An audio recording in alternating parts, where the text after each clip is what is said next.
I mean, it was one thing with the last administration, and I was hoping it was a fluke and was going to stop. But, I mean, come on, folks.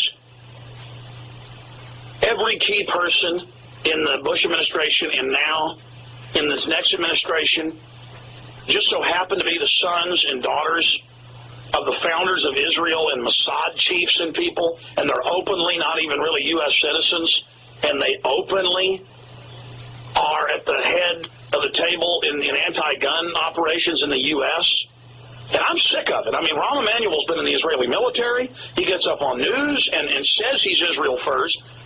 I speak to you today as a lifelong supporter and true friend of Israel.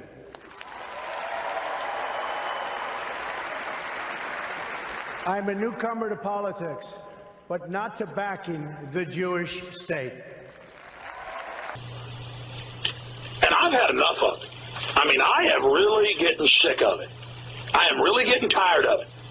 Now, I'm against Schwarzenegger being a foreigner, and he's over here anti-gun, and he also wants all these carbon taxes and the rest of it. So, you know, it's the same thing. I'm sick of it. But we don't have, you know, Austrians in every, you know, major power position. British intel's deeply infiltrated and got their people everywhere too, and that's bad. But I'm not going to, you know, it's one thing to have powerful elements of the Israeli lobby all over the Bush administration, and to have them being, you know, some of the most energetic cheerleaders for the Patriot Act and torture and police state measures and warrantless spying. That's bad. But to now have Rahm Emanuel, whose father was one of the head terrorists that founded Israel, and Rahm Emanuel himself is in the Israeli military, Israeli intelligence, dual citizen. I mean, I'd be against having the chief of staff be British and openly have worked for the British government. I would be against Arnold Schwarzenegger being in this cabinet, which they're talking about doing. It's bad. On its face, it's wrong. On its face, it stinks to high heaven. And in Harats, in the Jerusalem Post, in the agency French press, these are the headlines. Obama's choice for chief of staff puts Israel's man in the White House. In spring of 2004, at the height of the violence in the Gaza Strip, I was the Grand Marshal of the 40th Salute to Israel Parade, the largest single gathering in support of the Jewish state. And that's the headline in Israel. You know, we run the White House. We've got the White House. I mean, but then as an American citizen, I'm not supposed to mention that. I'm supposed to just sit down and shut up and go along with that. We will move the American embassy to the eternal capital of the Jewish people, Jerusalem. Now, to add insult to injury here, I mean, do you need to have questionable birth? Questionable birth? I love Israel. I love Israel. I've been with Israel so long in terms of I've received some of my greatest honors from Israel. My father before me, incredible. My daughter Ivanka is about to have a beautiful Jewish baby. Or, you know, have your lineage in this country be about a centimeter deep like Obama to be president now? Do you have to not be born here and say that you want to be a Hitler dictator to be a governor? Do you have to be an open, you know, Mossad officer like Chertoff or Mukasey or Rahm Emanuel? I mean, do you have to be a foreigner to run our government?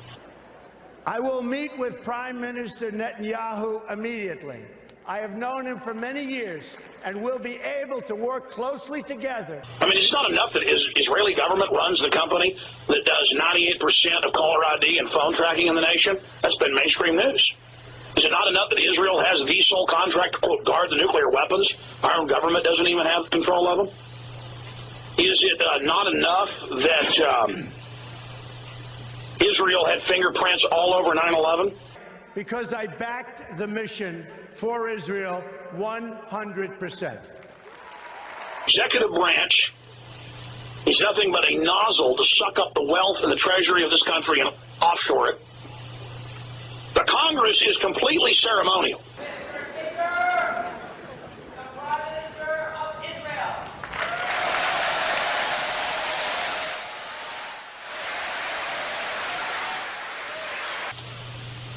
start admitting that Congress has handed over its authority, was threatened with martial law when they were getting 1,000-to-1 phone calls against the banker takeover bill, and they did it because they know they're threatened with martial law, they're threatened with the media destroying them. They are ceremonial. They have been cowed. They are afraid because they know they'll be killed, they'll be set up, they'll be destroyed. They know that.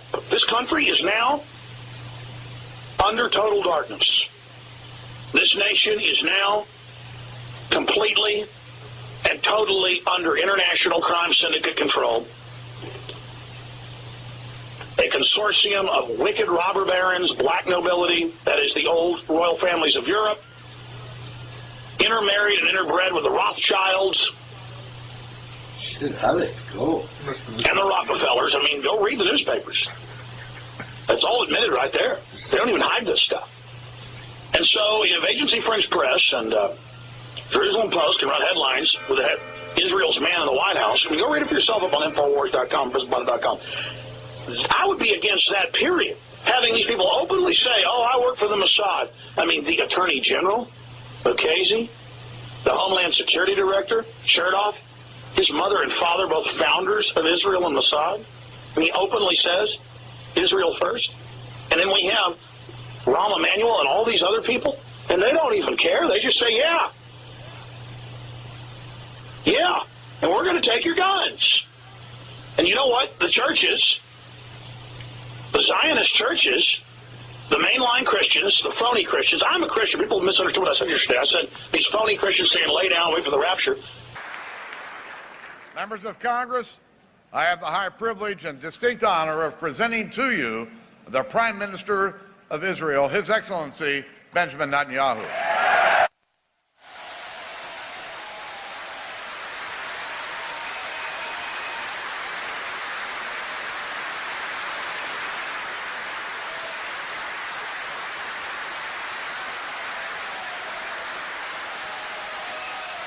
And do they look out for each other? Well, of course they do.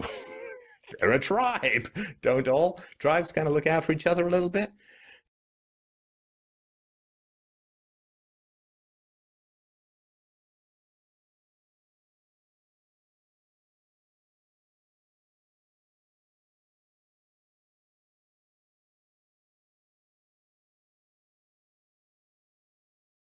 I love Israel.